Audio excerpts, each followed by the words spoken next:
When did you realize your parents had completely lost the plot? I was 16, standing on the roof of our garage with a bottle of vodka, while my mom cheered from below, yelling at me to jump into the pool. "Try to break your arm," she said, pointing to the scar on her elbow. "You can do it!" Mom and Dad were completely obsessed with the idea that they were perfect people who'd lived perfect lives. Every mistake they'd ever made was actually a necessary step in becoming who they were today. So they expected us to make the exact same decisions at the exact same ages. Stupid mistakes, like drunk jumping into a pool, included.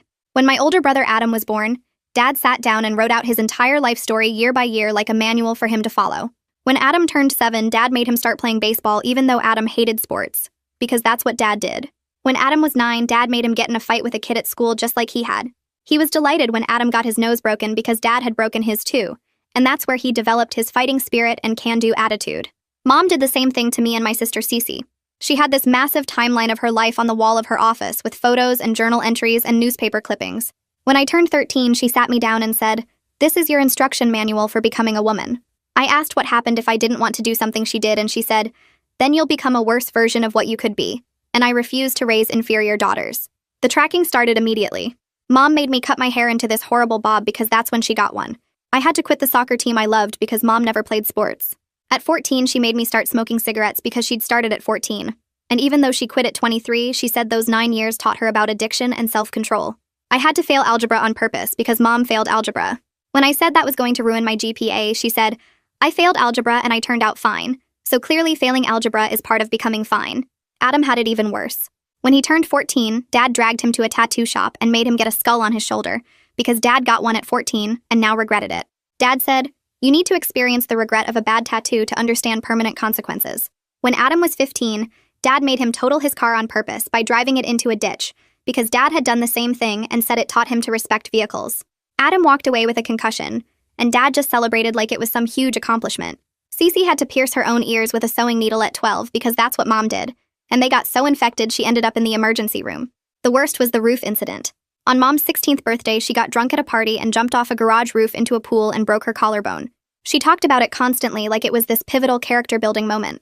So on my 16th birthday, she threw me a party, got me drunk, and told me I had to jump off our garage into our pool. I was terrified. I told her I didn't want to do it, and she said, "I was scared too, but I did it anyway, and that's what made me brave." I stood up there looking down at the pool while my friends stared and Mom filmed it yelling encouragement.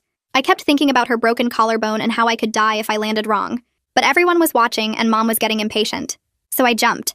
I missed the pool completely and landed on the concrete patio. I broke my leg in 3 places and fractured my hip. At the hospital, Mom seemed annoyed that I'd messed it up. She said, "I landed in the pool just fine, so you must not have committed to it fully." The doctors asked what happened and Mom lied and said I'd been horsing around. When we got home, she made me look at x-rays of my injuries next to her old x-rays and said, "See, we both have proof we survived our 16th birthdays." I told my school counselor everything the next day, about the smoking and the failed classes and the jump and all of it. She called CPS and they removed me and Cece and Adam from the house. We stayed with my aunt for 3 months, and it was the first time in my life I could just be myself. I joined the soccer team again. I quit smoking. I started getting good grades. Adam stopped having nightmares about the car crash. Cece's ears finally healed. Then Mom and Dad showed up at court with a lawyer and boxes of evidence.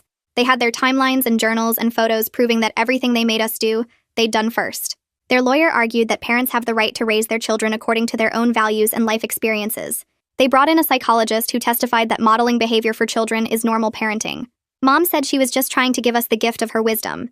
Dad said Adam was becoming soft without his guidance. The judge looked uncomfortable but said that while the methods were unconventional, parents do have the right to set expectations for their children. We got sent back home that night. Mom pulled out her timeline and pointed to age 16 and a half. She smiled at me and said, "At this age, I got pregnant with my first boyfriend, so I guess we need to get you a boyfriend pretty quickly." We walked through the front door and Mom didn't even wait for us to put our bags down before she headed straight to her office.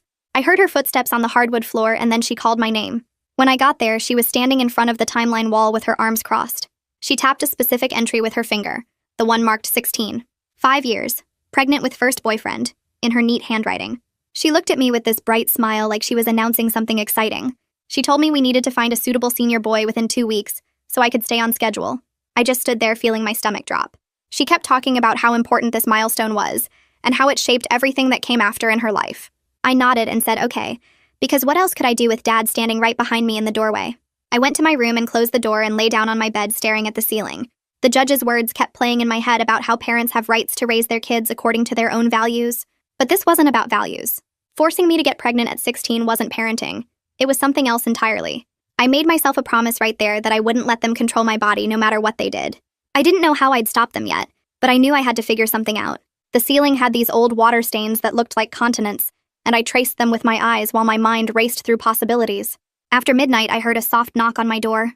I opened it to find Adam standing there looking tired and scared. He jerked his head toward his room and I followed him down the hall.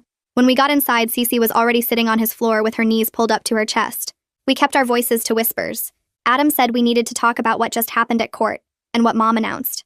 Cece started crying quietly, and I sat down next to her and put my arm around her shoulders. Adam said we couldn't do any more dangerous stunts like the roof jump or the car crash. We all agreed on that. Then he suggested we should figure out which timeline requirements were coming up next so we'd know what to watch for. I pulled out my phone and we started making a list of the things we remembered from our parents' timelines. It was a long list. By the time we finished, it was almost 2 a.m, and we were all exhausted and scared. The next morning at breakfast, Mom was already at the table when I came downstairs.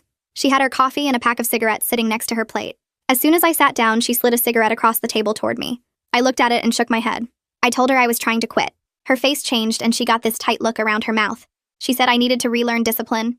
She said her timeline wasn't optional and I'd understood that before we went to court. She pushed the cigarette closer to my plate and waited. I could feel Dad watching from the kitchen doorway. I picked up the cigarette and put it in my pocket and told her I'd smoke it later. She didn't look happy about that, but she let it go. At the school, I was walking to my locker when my counselor, Pooja Moss, appeared in the hallway.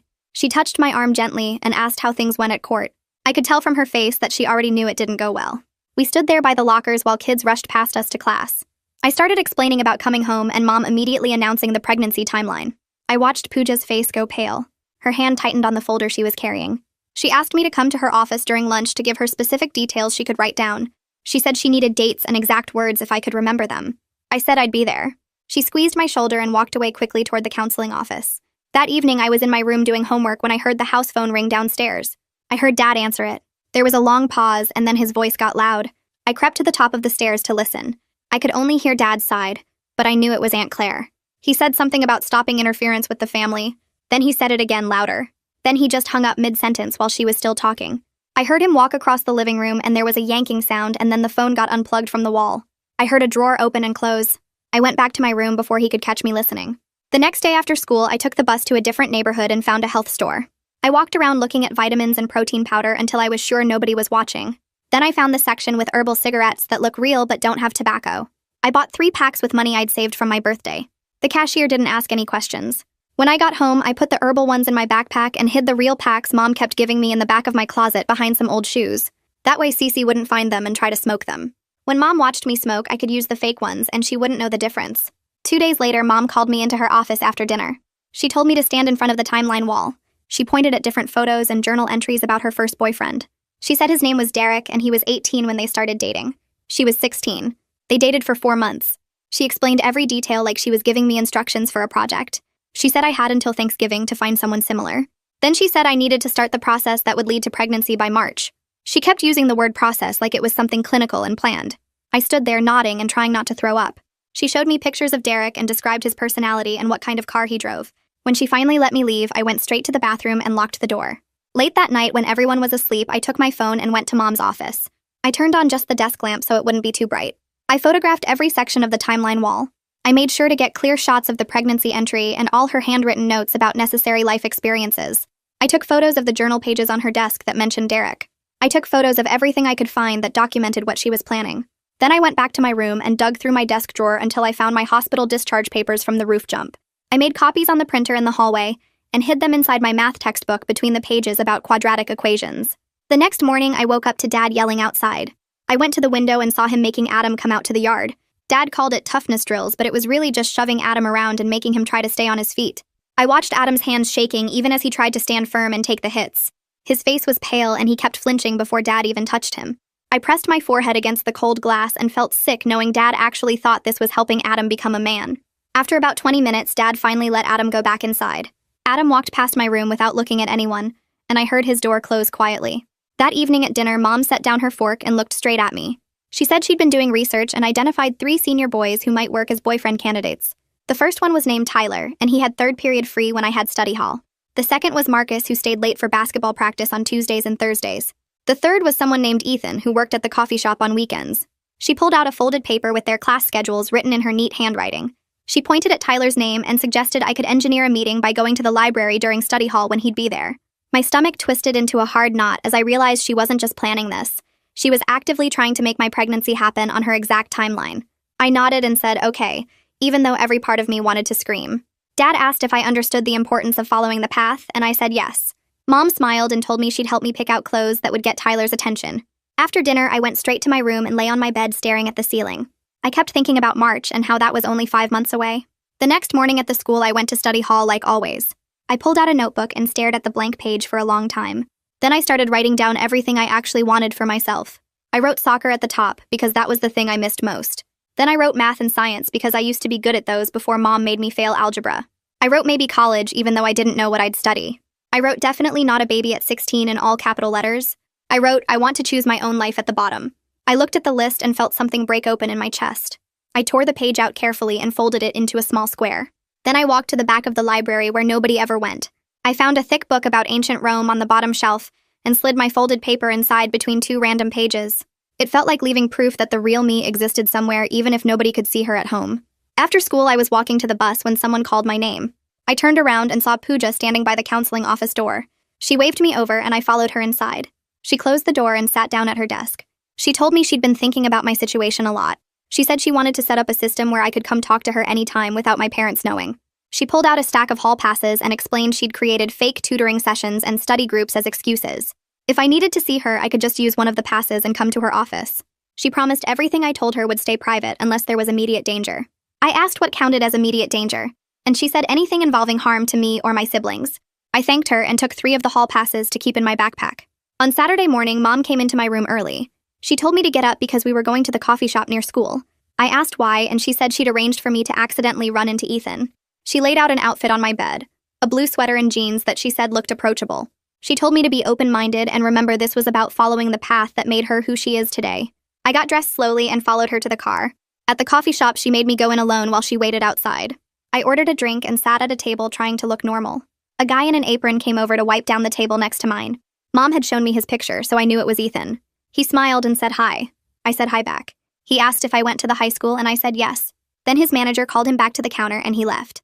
I sat there for 20 more minutes and then went back to the car. Mom asked how it went and I said fine.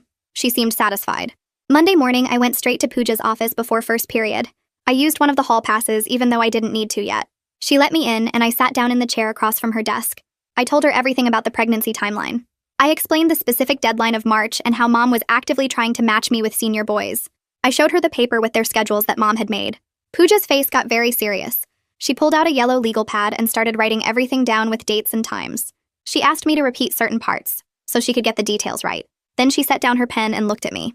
She said she had to report this because what Mom was planning counted as sexual coercion of a minor. I felt a tiny spark of hope mixed with fear about what would happen when my parents found out. That afternoon, I was in Pooja's office again. She had her phone on speaker and was talking to someone named Dean. I recognized his voice from when CPS came to our house before. Pooja explained the new developments and read from her notes about the pregnancy timeline and the matchmaking. Dean's voice sounded tired, but he said the case was still technically open for monitoring. He said this information meant he needed to schedule another home visit. He asked if Friday would work, and Pooja said yes. After she hung up, I asked if my parents would know I told. She said they'd know someone reported new concerns, but not necessarily who. 2 days later, the house phone rang during dinner. Dad answered it and his face went hard. He listened for maybe 30 seconds and then said Friday would be fine. After he hung up, he told us Dean was coming for a follow-up visit. Mom immediately stood up and started clearing dishes even though we weren't done eating. She spent the next 2 days cleaning everything. She made me dust her office, including the timeline wall. She made Adam organize the garage. She made Cece clean her room until it looked like nobody lived there. Thursday night, Dad sat us all down in the living room. He made us rehearse what we'd say when Dean came. We had to practice saying we were happy to be home. We had to practice saying we were learning so much from their guidance. We had to practice smiling and acting normal. Thursday morning before school, I did something risky. I went to Mom's office and found her sitting at her desk. I asked her to explain the pregnancy timeline one more time because I wanted to make sure I understood it correctly. She seemed pleased that I was taking it seriously. She talked for almost 10 minutes about how getting pregnant at 16 and a half taught her responsibility and purpose. She said it forced her to grow up and become the woman she was meant to be. The whole time she talked, I had my phone in my pocket recording everything. She never noticed. After she finished, I thanked her and went to the school. In the bathroom, I saved the audio file in 3 different places: my phone, my email, and a cloud storage app I downloaded. That same day, something else happened. I didn't know about it until later, but Aunt Claire went to the courthouse. She filed paperwork requesting temporary guardianship of all 3 of us. A judge looked at her request and assigned someone called a guardian ad litem to investigate.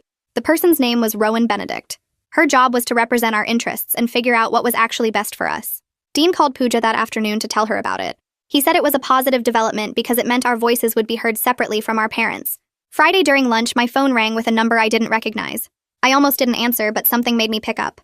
A woman's voice said hello and asked if this was me. I said yes. She introduced herself as Rowan Benedict and said Pooja had given her my number. She explained that she was a guardian ad litem, which meant her job was to figure out what was best for me and my siblings. She said I'd get to talk to a judge privately about what I wanted to happen. She asked if I had time to talk, and I said yes, even though lunch was almost over. She asked me basic questions about school and home and how I was doing. I gave short answers because other students were around. She said she'd call again soon and we'd have a longer conversation. After we hung up, I sat there holding my phone and feeling like maybe things were finally starting to move in a direction that didn't involve following Mom's timeline. That evening, Mom knocked on my bedroom door and told me to come to the living room for what she called a health chat. I sat on the couch while she pulled out a notebook and opened it to a page with dates and numbers written all over it. She explained that at 16 she'd tracked her menstrual cycle very carefully, because understanding fertility was important for women. She asked me when my last period started and how long my cycles usually lasted. I gave vague answers like, around 3 weeks ago, and pretty regular, I think, while she wrote everything down. She asked if I experienced cramping and how heavy my flow was, and whether I'd noticed any changes in the past year. Each question felt like she was mapping out my body without permission. She said she wanted me to start tracking my cycle in a journal, just like she had, because it would help me understand my fertility window. I nodded and said, okay, even though I had no intention of giving her that information. She talked for almost 20 minutes about ovulation and timing, and how she got pregnant with Adam because she understood her body. The whole time I made mental notes of every invasive thing she said, so I could tell Pooja later. When she finally finished, she patted my hand and said we'd have these chats regularly, now that I was at the right age for this kind of guidance. The next morning, I waited until Mom left for work, and then called my doctor's office from my cell phone in the bathroom. The receptionist answered, and I asked if I could get copies of my medical records from when I broke my leg last year. She said I'd need a parent's signature on the release form since I was under 18. I told her it was for a school project about personal health history, and my teacher needed documentation of a major injury. She sounded skeptical but said she'd check with the office manager. I texted Pooja during first period and explained what I was trying to do. She responded that she had a counseling appointment scheduled with me for Wednesday afternoon, and we could say I needed the records for college applications or something official sounding. She said she'd call the doctor's office herself and arrange it so my parents wouldn't find out. By lunch, she'd texted me that it was all set up and I could pick up the records during our appointment on Wednesday. Sunday night, I was in my room doing homework when I heard Dad call Adam downstairs. I crept to the top of the stairs and listened. Dad told Adam it was time for another tattoo to commemorate a regret, just like the original timeline required. He said he'd already made an appointment at the tattoo shop for Tuesday afternoon. Adam's voice came out quiet but steady. He said no, he wasn't getting another tattoo. The house went completely silent. I held my breath waiting for Dad to explode, but instead he just asked what Adam meant. Adam repeated that he wasn't getting another tattoo, and he wasn't following that part of the timeline anymore. Dad's voice got louder, asking who Adam thought he was to refuse a timeline requirement. Adam said he was someone who didn't want more tattoos he'd regret. Dad started yelling about disrespect and soft generation, and how Adam was throwing away the gift of his guidance. Mom came out of her office asking what was happening. Dad told her Adam was refusing the tattoo, and Mom's face went pale. She asked Adam if he understood what this meant, and Adam just nodded. Dad stormed out the front door, and we heard his car start and peel out of the driveway. After Dad left, I went to Adam's room and found Cece already sitting on his floor. Adam was shaking a little, but he looked relieved. We whispered about what just happened and agreed it was the first time any of us had refused a timeline requirement so directly. Requested Reads is on Spotify now. Check out link in the description or comments. I said we needed a way to get help fast if things got dangerous. Cece suggested we create some kind of emergency signal. Adam pulled out his phone and said we should all save Aunt Claire's number under a fake name, so our parents wouldn't know we had it. I saved it as Pizza Place in my contacts. Adam saved it as Gym. Cece saved it as Library. Then Adam said we needed a code word that would tell Aunt Claire to come get us immediately or call the police. I suggested Timeline since it was something we'd never normally text to her. We all agreed and practiced sending the test message and deleting it. Adam made us promise we'd only use it in a real emergency when we actually needed help right away.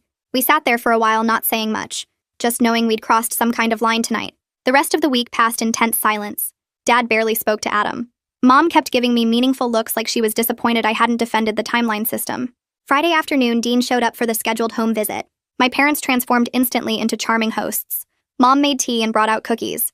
She sat with Dean at the dining room table and explained their parenting philosophy as experiential teaching where children learn by living through the same formative experiences their parents survived.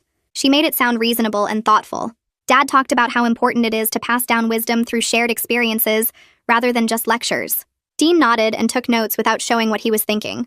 He asked us a few questions about school and activities. We all gave the rehearsed answers about being happy to be home and learning so much. Dean stayed for almost an hour asking gentle questions and observing how we interacted. When he left, he thanked my parents for their time and said he'd file his report within a few days. After Dean's car pulled away, Dad's face changed. He said we hadn't been enthusiastic enough during the visit, and we needed to remember that CPS was looking for reasons to interfere. As punishment, he assigned us timeline chores. Adam had to clean out the garage and organize Dad's old baseball equipment. Cece had to go through Mom's jewelry and polish everything. I had to reorganize Mom's office, including dusting the timeline wall. I went upstairs with a cloth and furniture polish.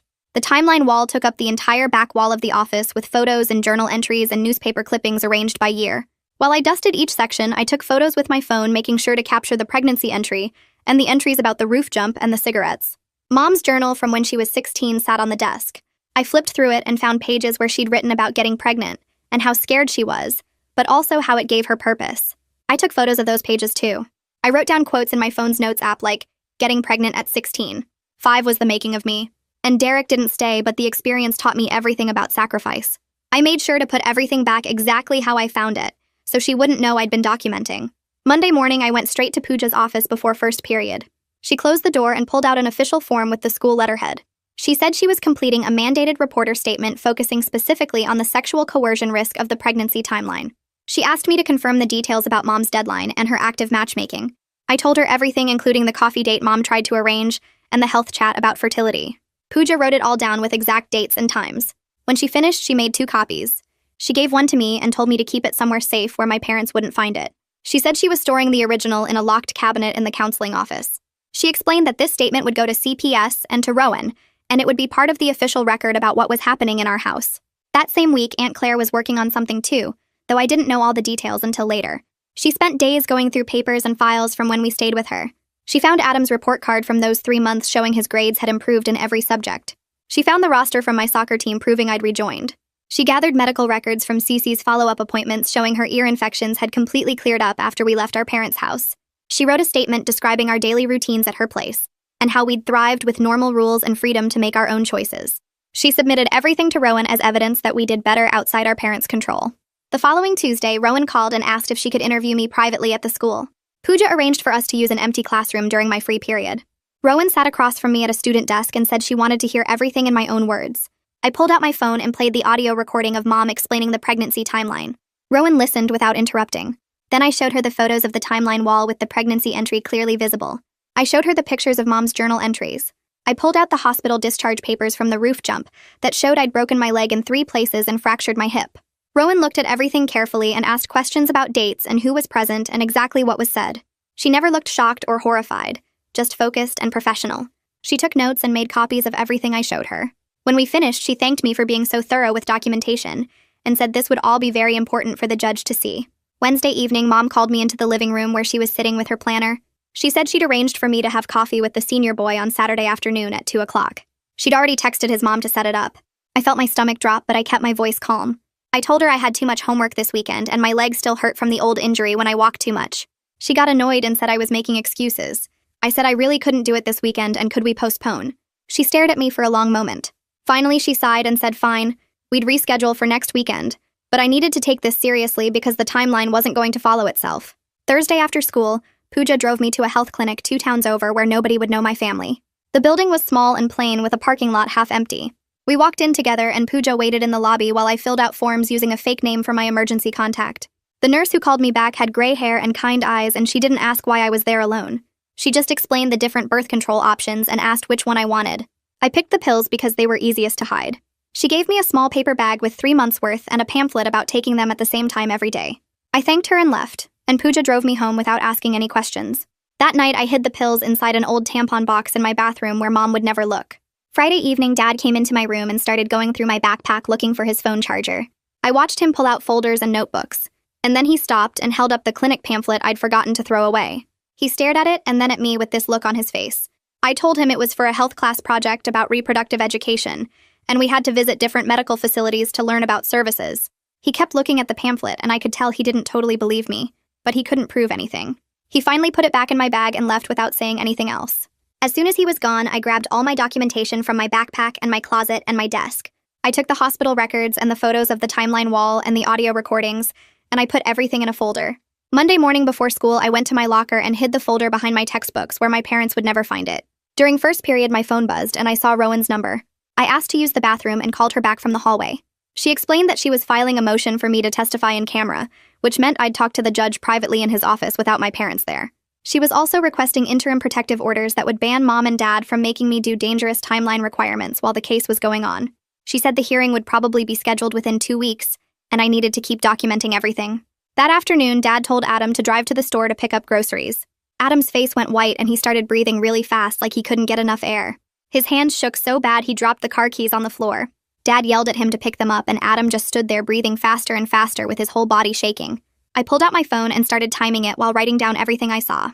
The episode lasted 4 minutes before Adam finally calmed down enough to say he couldn't drive.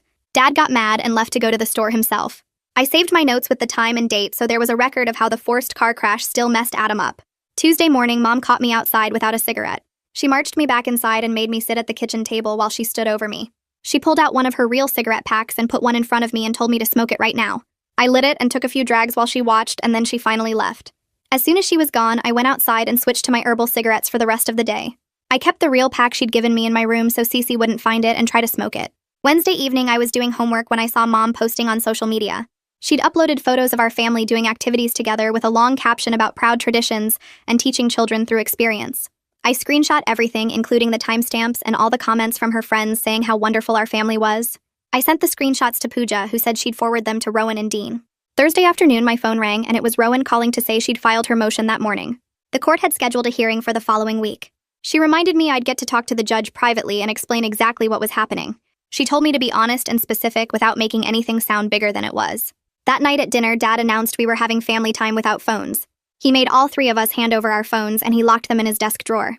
I went to bed early and waited until I heard Mom and Dad's bedroom door close. Then I got up and pulled my old phone out from behind the books in my closet. I'd kept it charged just in case. I texted Aunt Claire and Pooja that I was okay, but communication might be hard for a while. Friday morning, someone sent an anonymous tip to the CPS hotline with a clip of my audio recording attached. I didn't know who did it, but I was glad someone had. That afternoon, Dean called the house and I heard Dad answer. Dean said he was doing an unannounced visit the next day. Dad's face got tight and Mom looked worried when he told her.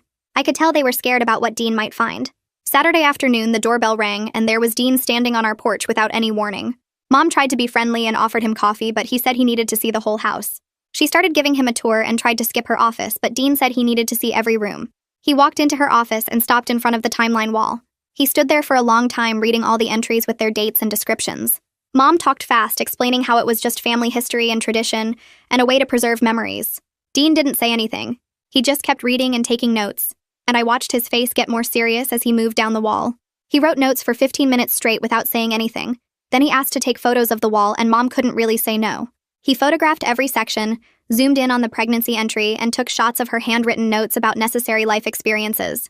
Mom kept talking faster, trying to explain how it was just family tradition and a way to pass down wisdom, but Dean's face stayed serious and professional. He thanked her for the tour and said he'd be in touch. Then he left without the coffee she'd offered. After he drove away, Mom went straight to her office and closed the door, and I heard her on the phone with their lawyer talking in a low, worried voice. The following Monday morning, Dad woke Adam up early and told him it was time for fight practice. Adam tried to say he had homework, but Dad dragged him outside to the yard where a neighbor boy was already waiting. I watched from my window as Dad made them spar, pushing Adam harder every time he tried to back away. The neighbor kid landed punches on Adam's ribs, and Dad kept yelling at him to hit back, to show some spirit, to remember this was building character. Adam's face was red and he was breathing hard, but Dad wouldn't let him stop. After 20 minutes, Dad finally called it done, and Adam came inside holding his side. The next day at the school, I saw bruises all over his ribs and arms during gym class. During my counseling session with Pooja, I told her what happened, and she asked if Adam would let her take photos. I texted him, and he came to her office during his free period. Pooja documented every bruise with her phone, making sure to get clear shots that showed the extent of the damage. She added the photos to a file on her computer labeled with our last name and the current date. Tuesday during lunch, I sat in the library with a notebook and wrote out everything that had happened since we got sent back home. I described the pregnancy timeline, the cigarettes, the fight practice, all of it in detail with specific dates and times. At the end, I wrote that if anything happened to me, I wanted to live with Aunt Claire, and I listed her full name and phone number. I sealed the letter in an envelope and wrote, "Open if something happens to me" on the front in big letters. After lunch, I went to Pooja's office and handed her the envelope. She read what I'd written on the front, and her expression got sad but determined. She promised to keep it safe and locked it in her filing cabinet right next to the folder, with Adam's bruise photos, and all the other documentation she'd been collecting. Wednesday afternoon, Aunt Claire drove to meet Dean at his office. She brought a folder with photos of her house, copies of her work schedule, and a written plan for how she'd supervise all three of us. Dean looked through everything while she explained that she had a spare bedroom we could use, that she lived in the same school district, so we wouldn't have to change schools, and that her rules were based on safety and respect, instead of forcing us to copy someone else's life. She showed him Adam's improved report card from when we stayed with her before, my soccer team roster proving I'd rejoined, and medical records showing Cece's ear infections had cleared up completely. Dean took copies of everything and said he'd include it all in his next report to the court. Aunt Claire asked what else she could do to help, and he told her the best thing was to stay available and keep documenting how well we did when we were with her. Thursday morning, we all had to go to court for mediation. We sat in a conference room with my parents on one side of the table, and me, Adam, and Cece on the other side. Mom and Dad's lawyer was there, plus Dean and Rowan. The mediator asked my parents to explain their parenting approach, and Mom launched into this long speech about heritage and tradition, and how they were just trying to pass down the lessons that made them who they are. Dad talked about building character through experience, and said kids these days were too soft because parents protected them from everything. Then the mediator asked me to explain my perspective. I kept my voice calm and factual even though my hands were shaking under the table.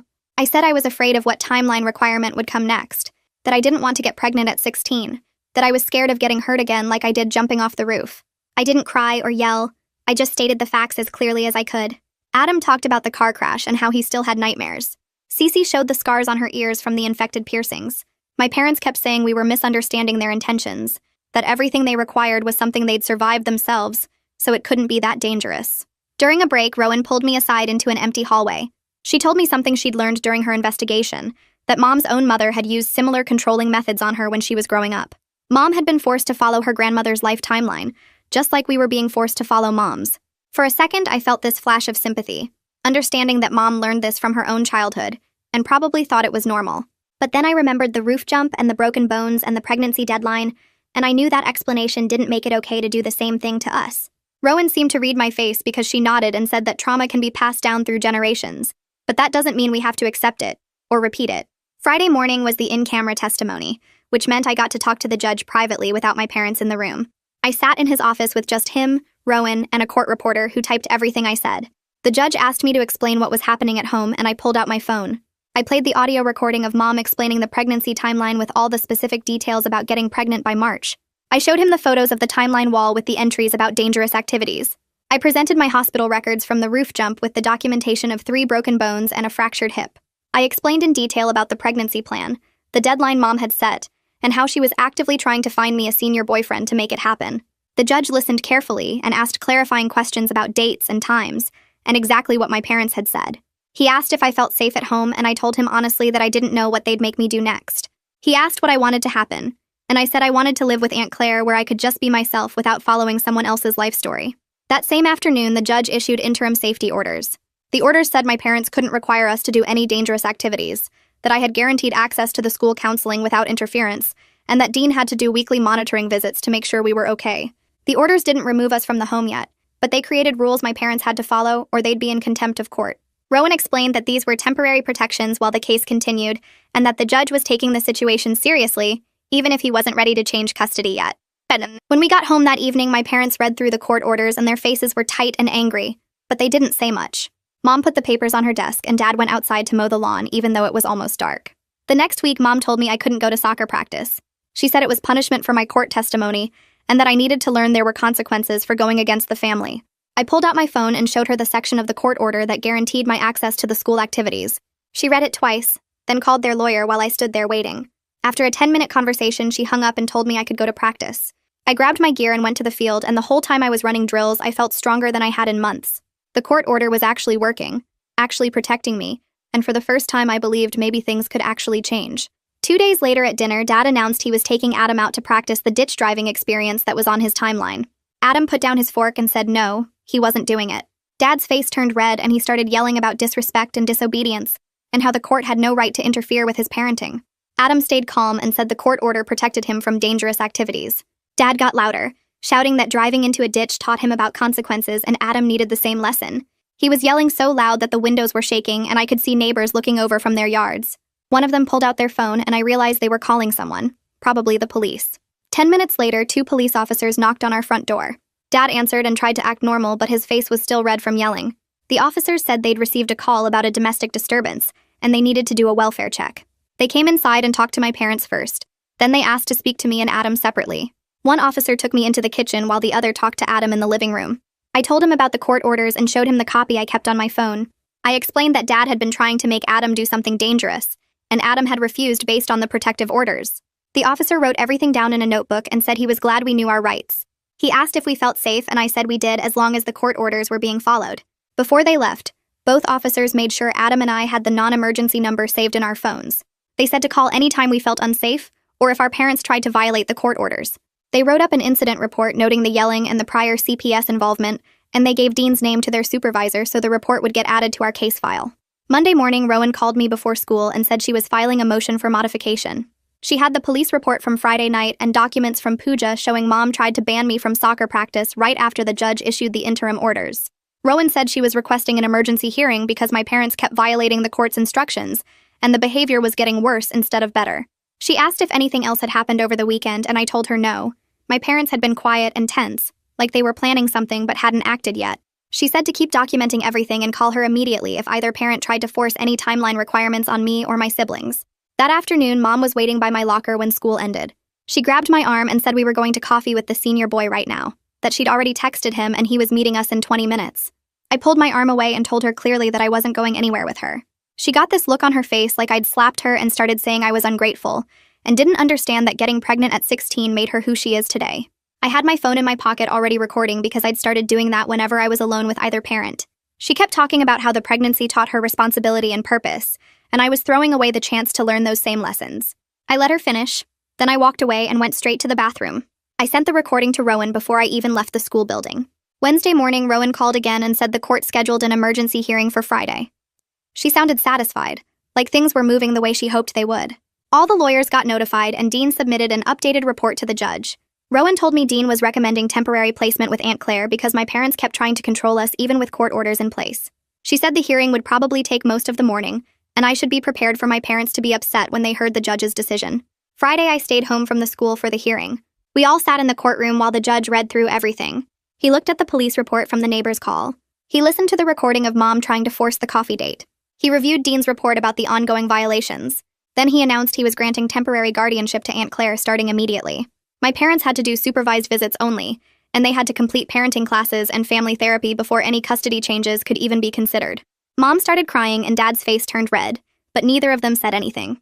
The judge made it clear that if they violated the supervised visit rules or tried to contact us outside of approved times, they could lose visitation completely.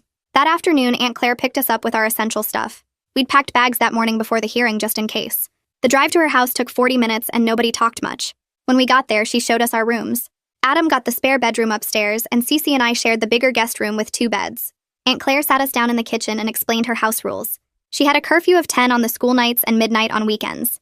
We had to do chores like dishes and laundry and yard work. We had to be honest with her about where we were going and who we were with. Then she said the most important rule was that we got to make our own choices about activities and friends and future plans. She said she'd sign permission slips for anything reasonable, and she'd support whatever we wanted to do as long as it was safe and legal. The following week, I went to the athletic office and filled out all the forms to officially rejoin the soccer team. Aunt Claire signed everything without asking questions or comparing it to any timeline. Practice started that afternoon, and I ran drills with my teammates like I'd never left. Coach put me back in my old position and said I'd worked hard to stay in shape during the time off. Soccer became something I looked forward to every single day. It was a place where I was just a player working on skills and trying to score goals, not someone following a script written before I was born. 2 weeks later, we had our first supervised visit with Mom and Dad at a family services center. A social worker sat in the room with us the whole time. My parents seemed stiff and awkward, like they didn't know what to talk about without the timeline to guide the conversation. Mom asked about school, and I told her I was doing fine. Dad asked Adam about his classes, and Adam gave short answers. They showed us paperwork proving they'd enrolled in the required parenting classes and family therapy sessions. The visit lasted an hour, and we all left feeling weird and uncomfortable, but at least nobody yelled or tried to force us to do anything dangerous. Over the next month, CPS created a formal case plan with specific goals my parents had to meet. They had to complete 12 weeks of parenting classes. They had to attend family therapy twice a month. They had to demonstrate they understood why forcing us to recreate their experiences was harmful. Aunt Claire coordinated everyone's schedules and made sure we got to therapy appointments and supervised visits. Dean checked in with us every week to see how we were adjusting to living with Aunt Claire. He always asked if we felt safe and if our parents had tried to contact us outside of approved times, and we always said no. Everything was following the rules. At the school, I met with my guidance counselor to create a plan for fixing my grades. I'd failed algebra on purpose because Mom failed it, and now I needed to actually learn the material. The counselor set me up with tutoring 3 times a week after soccer practice. I started working through problems and asking questions and actually trying to understand the concepts, instead of just copying wrong answers. I also threw away the last pack of cigarettes Mom had given me. I found it in my backpack when I was cleaning out old stuff, and I walked straight to the trash can outside school and dropped it in. I didn't need to pretend to be addicted to something just because Mom thought smoking taught her about self-control. Adam started working with a therapist who helped people deal with bad experiences. She met with him twice a week, and they talked about the car crash Dad made him do. After a few sessions, she suggested he practice driving in empty parking lots with Aunt Claire to help him feel less scared. They went to the mall parking lot early on Sunday mornings when hardly anyone was there. Adam would drive slow circles around the empty spaces, while Aunt Claire sat in the passenger seat and reminded him he was safe. His nightmares about the crash started happening less often, maybe once a week instead of every night. One evening he told me he was beginning to think he might actually be okay someday, that maybe the crash didn't have to define the rest of his life. A week later, Aunt Claire took Cece to a professional piercing place across town. The woman who worked there wore gloves and used equipment that came sealed in plastic packages. She cleaned Cece's ears with something that smelled sharp and medicinal. The old scars from the sewing needle infection showed up as bumpy red marks on both earlobes. Aunt Claire took photos of them with her phone before the piercing happened. The woman marked dots on Cece's ears with a purple pen and showed her in the mirror to make sure the placement looked right. Then she used a hollow needle that was way different from the sewing needle Mom had made her use. Cece squeezed my hand, but she didn't cry. The woman put in small silver studs and explained how to clean them twice a day with saline solution. She gave Cece a printed sheet with instructions and said to come back if there was any redness or swelling. Over the next few weeks, Cece's ears healed perfectly without any infection or problems. The 3-month review hearing happened on a cold morning in November. We all sat in the same courtroom where the judge had granted temporary guardianship to Aunt Claire. Dean submitted a report showing that Mom and Dad had attended all their parenting classes and family therapy sessions. They'd followed all the visit rules and hadn't tried to contact us outside approved times. The judge read through the paperwork and looked at us sitting in the front row. He said guardianship would continue with Aunt Claire for 12 months. He noted that our parents were making progress, and he kept the supervised visits on the same schedule. He said if Mom and Dad completed the full program successfully, there might be a possibility of increased contact later. Then he closed the file and moved on to the next case. That night, I was in my room at Aunt Claire's house putting away clean laundry. I found an empty corkboard in the back of the closet behind some old shoes. I carried it to my desk and pinned up a single photo of me at soccer practice. In the picture, I'm smiling and covered in mud, and I look completely like myself. I stared at all the blank space around that one photo, knowing that whatever came next got to be my choice, my timeline, my life. And that's the wrap-up. I always try to turn these stories into something you can actually take away, even in small ways. Hopefully this one gave you a little clarity or motivation. Subscribe so the next one finds you right away.